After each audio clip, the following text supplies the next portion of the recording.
हुए वो अब आपके सामने आए। जोरदार तालियों के बीच में अपना स्वागत करते हैं। प्रोग्राम के बाद जो है खाई पी की व्यवस्था है, स्नैक्स वगैरह की, तो सभी साथी लेकर जाएंगे। धन्यवाद।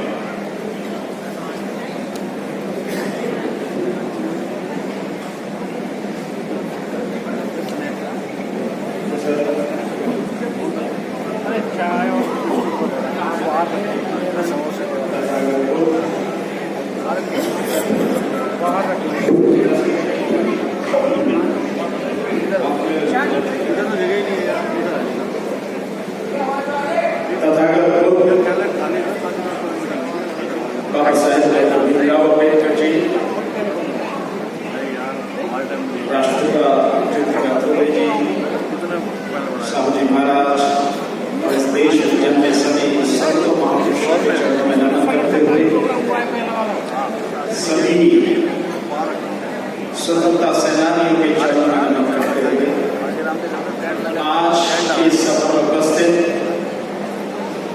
आदरणीय बड़े भाई योगेंद्र यादव जी अभी हमारे बीच में थोड़ी देर पहले थे, लेकिन एक कार्यक्रम के लिए चले गए। बहुत ही सम्मानीय श्री गौहर राजा साहब, मंच पर बैठी बहन श्रीमती संतोष जी, इस प्रोग्राम के मुख्य संयोजक भाई हरनाम सिंह जी, हमारे बीच में बैठे डीसी कपिल साहब, वीर सिंह बहौर जी, राजकुमार धींगा जी, ओपी शुक्ला साहब, उदय गिल साहब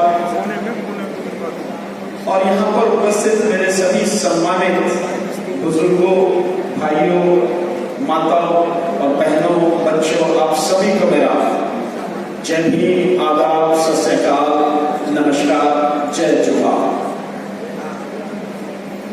साथियों, जो आज का विषय है वो बहुत गंभीर विषय है। मैं पूरी कोशिश करूंगा कि उसी विषय को आपके बीच में अच्छी तरह से रखने का प्रयास मैं करूं। और विषय है साथियों की संविधान और लोकतंत्र को बचाने में नागरिकों की भूमिका। मेरा मानना है कि सबसे ज्यादा महत्वपूर्ण अगर किसी की भूमिका संविधान और लोकतंत्र को बचाने में है तो केवल और केवल नागरिकों की। लेकिन इसके लिए नागरिकों को यह जानना जरूरी है कि संविधान है क्या, लोकतंत्र है क्या, इसके क्या मायने हैं, क्या अर्थ है, इसका क्या महत्व है। हम अगर संविधान पढ़ेंगे नहीं, उसके विषय में जानेंगे नहीं, उसको समझेंगे नहीं, तो फिर हम कैसे अपने अधिकारों को समझेंगे, हम कैसे सरकारों की जो जिम्मेदारी है, उनकी जो ड्यूटी है, उसको कैसे समझेंगे।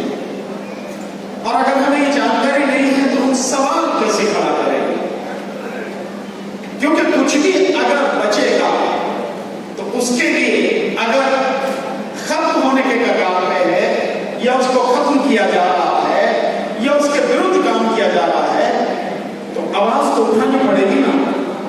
आवाज तभी उठा सकते हैं जब उसके विषय में आप जानते हो। अगर जानेंगे नहीं तो आवाज नहीं उठा सकते साथी। और हमारा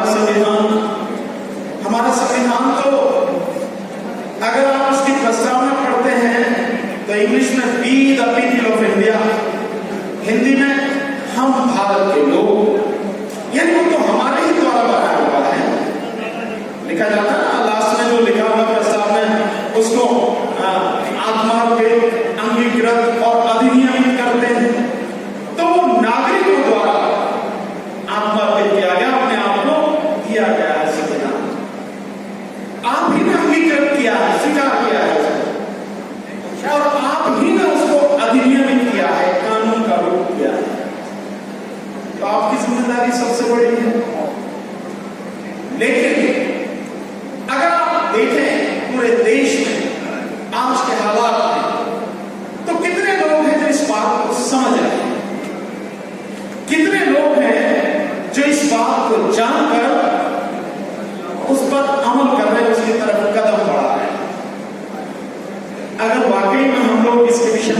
भारतीय संविधान के विषय में जानते हैं, तो आज जिस जगह हम लोग पहुंच गए हैं, ये हालात नहीं होते, तो तस्वीर कुछ और ही होती।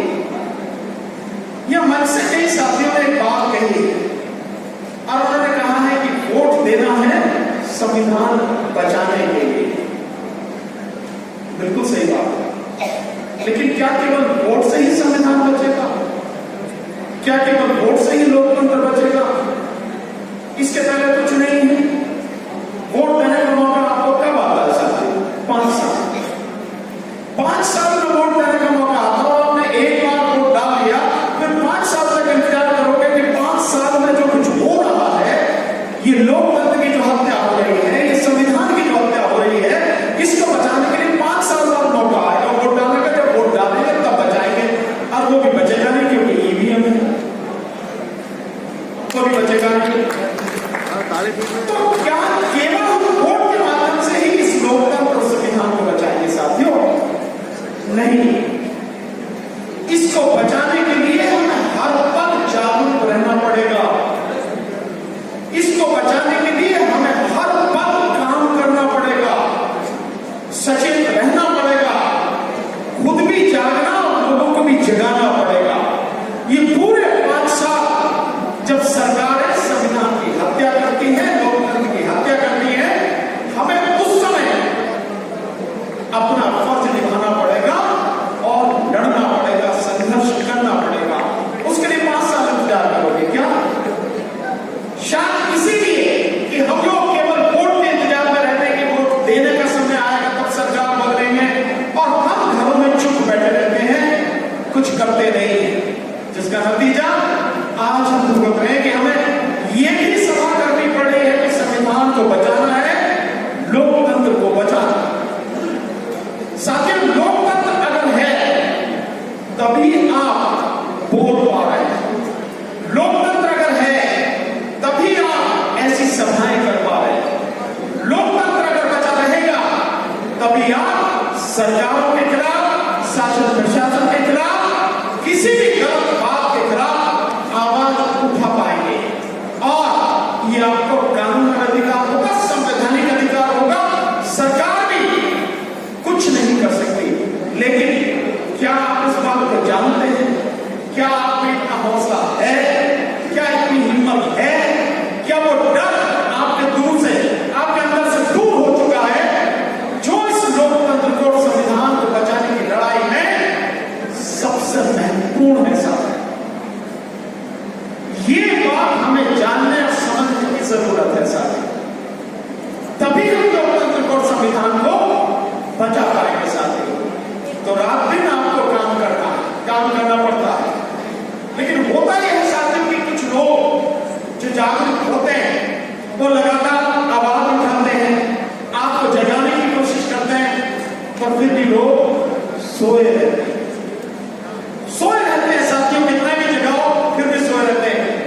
आपको तो मैं धन्यवाद देना चाहता हूं कि आप तो वाकई में जगे हुए लोग हैं, और जिन लोगों ने ये काम किया है, 40 संगठनों ने मिलकर जो काम किया है कि आपके बीच गए, आपको जगाया, आप जागे और वहां से उठके यहां तक आए कि ये लड़ाई संविधान को, लोकतंत्र को बचाने की मजबूत हो और चले, धन्यवाद है आपके लिए।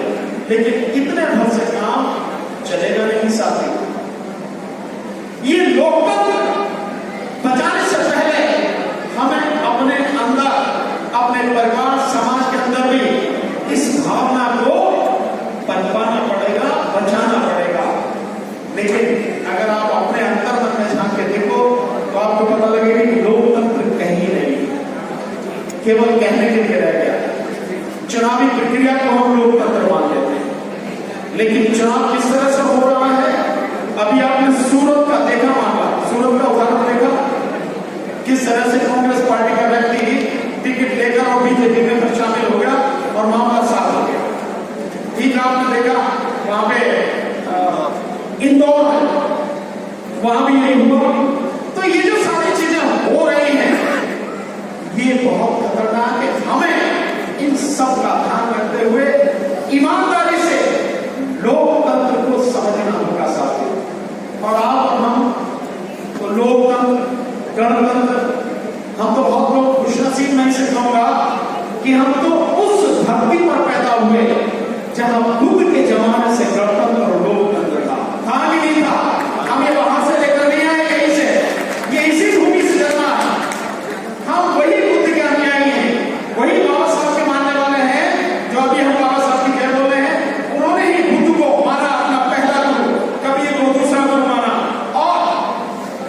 उसने ज्योतिबा फुले जी को अपना तीसरा माना। तो हमारी परंपरा वो है कि लोकतंत्र हमारे खून में है, फिर भी हम इसको शायद समझ नहीं पा रहे।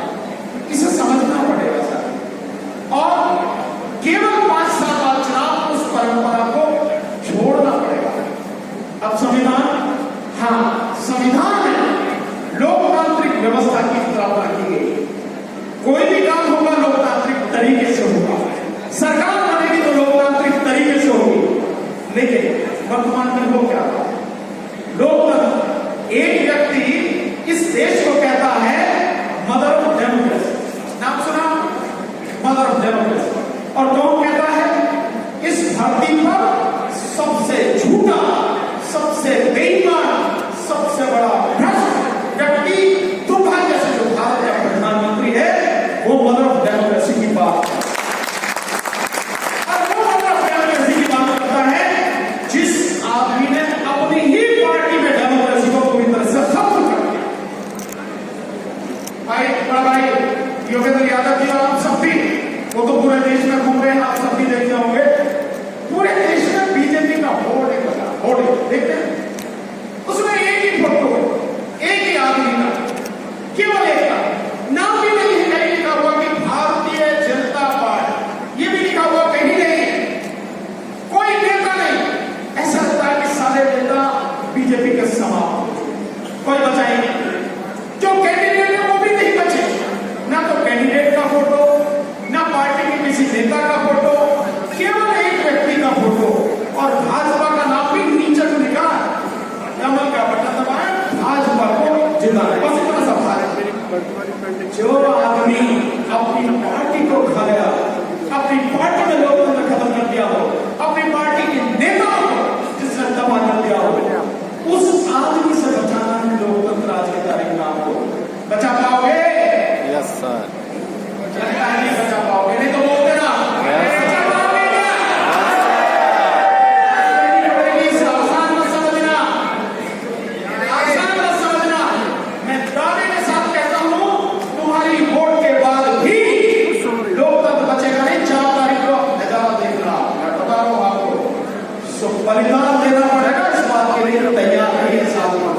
और जो आज संविधान को खतरा है, जो लोकतंत्र को खतरा है, जो बचाना है हमें, इसलिए बचाना है साथियों इसको, ताकि आप बच सकें, आपकी आने वाली पीढ़ियां बच सके, हमारे बच्चे बच सके, इस देश की नस्लें और फसलें बच सके, किसान और मजदूर बच सके, समाज बच सके, ये देश बच सके। इसलिए लोकतंत्र और संविधान को बचाना, इसलिए बचाना। आपके तमाम अधिकार जो कहां से मिलते हैं, वो संविधान से मिलते हैं, संविधान की लोकतांत्रिक प्रक्रिया से मिलते हैं। उन अधिकारों को बचाना, और ये जो वोट का अधिकार है, हमारे साथी कहते हैं बहुत बढ़िया तरीके से, मैं भी आपके बीच में रखना चाहता हूं। इस देश में सफेद दाढ़ी वाला है, रात को 8 बजे अवतरित होता कभी कभी, तो एक बार अवतरित हुआ देश में, उसने आके कहा नोटबंदी। नवंबर 2016 भूल कर गए होंगे, नोटबंदी। और फिर वो 2020 में आया, फिर उसने आके कहा लॉकबंदी, तालाबंदी, देश बंद कर दिया। कहानी का पता नहीं भैया किस दिन वो रात को 8 बजे टीवी पे आवा कहते थे वोट बंदी। तो ये 5 साल में वोट डालते हो ना, ये वोट डालने से आप समझते हो कि लोकतंत्र को बचा पाएंगे, संविधान को बचा पाएंगे। ये भी इस दिन आपसे छीन लिया जाए, खत्म कर दिया जाए, कुछ नहीं पता। मुझे कहने में जरा भी झिझक नहीं है साथियों, यह जिंदा इंसानों की बहुत कमी है, मुर्दा बहुत। जिंदा बनो, और जिंदा हो तो अपने जिंदा रहने का एहसास भी कराओ, जैसे आज आप खा रहे थे, जैसे काम किया और इतने लोग से कम निकल कर आए।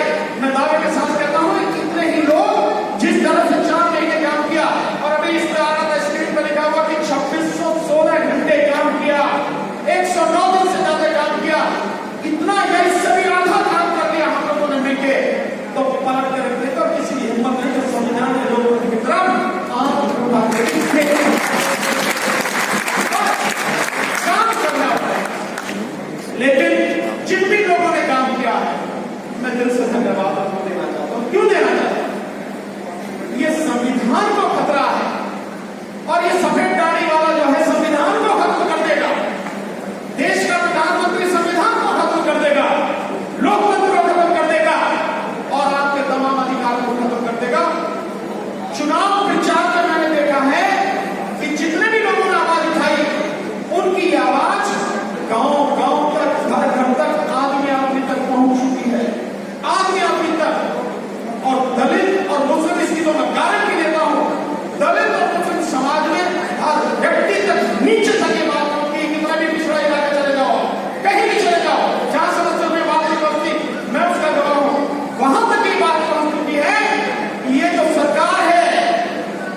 संविधान खत्म करना चाहती है, इस देश के लोगों के अधिकार को खत्म करना चाहती है।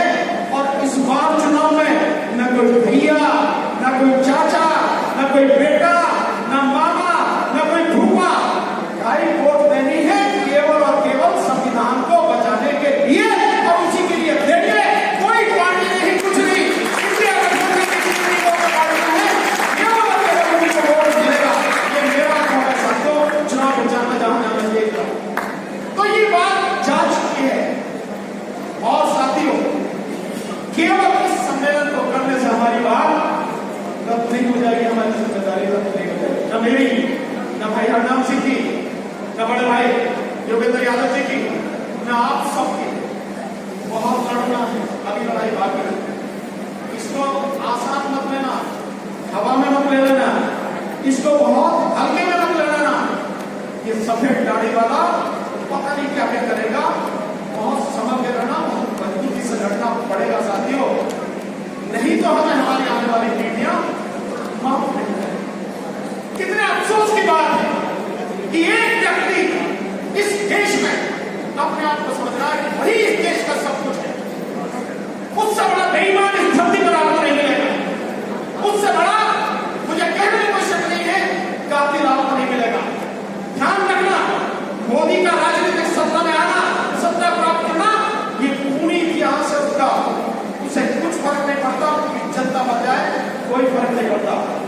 हमारी लड़ाई है वो बड़ी गंभीर लड़ाई है साथी ध्यान है। मैं एक चीज आपको थोड़ा सा बताना चाहूँ, कुछ लोगों को बात होगा कुछ हो रही है। संविधान को बदलने की कोशिश अभी से नहीं कर रहे, संविधान को बदलने की कोशिश बहुत पहले से कर, इसलिए संविधान को बचाना। जब अटल बिहारी वाजपेयी की सरकार थी तो सुप्रीम कोर्ट के रिटायर्ड जस्टिस वेंकटचरैया उनकी अध्यक्षता में इन्होंने संविधान समीक्षा एक समिति कमेटी बनाई, लेकिन जस्टिस चरैया ने सारी चीज देखने के बाद कहा कि इसमें कुछ भी नहीं कर सकते, आप कुछ भी बदल नहीं सकते। और हकीकत तो यह है कि संविधान को बदलने से पहले ईमानदारी से संविधान को लागू करो। आपने लागू किया? नहीं किया, किसी भी सरकार ने लागू नहीं किया, लेकिन इस सरकार ने तो अब ही कर दिया। जो कुछ भी कहा जा रहा है संविधान के नाम पर, कानून के नाम पर, और संविधान और कानून की धज्जियां उड़ाई जा रही है। कोई भी कानून संविधान सम्मत नहीं। और आने वाले समय में आप देखना, हम लोग कोशिश करेंगे कि लोगों के सामने वो सारी चीजें लेकर आए। एक हुआ संविधान का कितना बड़ा मजाक, हालांकि संविधान को बचाने की जिम्मेदारी केवल नागरिकों की नहीं है, इसके लिए देश की सुप्रीम कोर्ट में है, इसके लिए जो एमएलए और एमपी हैं वो भी है, विपक्ष भी है। लेकिन विपक्ष कितना कर रहा है आप जानते हैं, और देश की जो सुप्रीम कोर्ट है वो कितना कर रही है वो भी आप बहुत बेहतर तरीके से, बहुत अच्छे तरीके से जानते हैं। सो इन सबके रहते हुए भी सब कुछ अगर खत्म हो रहा है तो सबसे बड़ी जिम्मेदारी तो आप ही पर आ गई है, सब नागरिकों को ही आ गई है, क्योंकि इसका सबसे बड़ा नुकसान तो नागरिकों को ही होगा साथियों, किसी और को इसका नुकसान होने वाला नहीं है साथियों। इसलिए मेरा आपसे आग्रह है, मेरा आपसे निवेदन है साथियों, हम सब मिलकर संविधान बचेगा तो हम बच पाएंगे, संविधान बचेगा तो हमारी आने वाली पीढ़ियां उनके लिए कुछ बचेगा। अगर संविधान बचेगा तो इस देश में ये देश बचेगा, देश जनता वो बचेगी। अगर संविधान नहीं बचा तो कुछ भी नहीं बचेगा साथियों। इसलिए हम अपने आपसी मतभेद होंगे कुछ भी, उन सबको साइड करके, उसको सबको छोड़कर हम कोशिश करें इकट्ठे होकर ये लड़ाई लड़ें और मजबूती से लड़ें। आपको केवल आप लोग अच्छे से आगे वोट देना है, दिल्ली वालों को, हरियाणा वालों को, पंजाब वाले जो देंगे वो 1 तारीख को वोट देंगे, वो जो वोट देंगे देंगे, लेकिन 4 तारीख से आपकी असली परीक्षा शुरू होगी। मैं विश्वास के साथ कहता हूँ 4 तारीख देश में आप देखेंगे तो आपका सोचा नहीं वो सब होगा, और उस समय आपको ध्यान आएगा और आप में से कुछ को भी अगर ध्यान देगा कि हमें लोगों को बचाना है, संविधान बचाना है, उसके लिए लड़ना है, तो जान हथेली पर लेकर तैयार करना। इसी निवेदन के साथ हम आपके साथ रहेंगे, मिलेंगे, इस लड़ाई को मजबूती से करेंगे।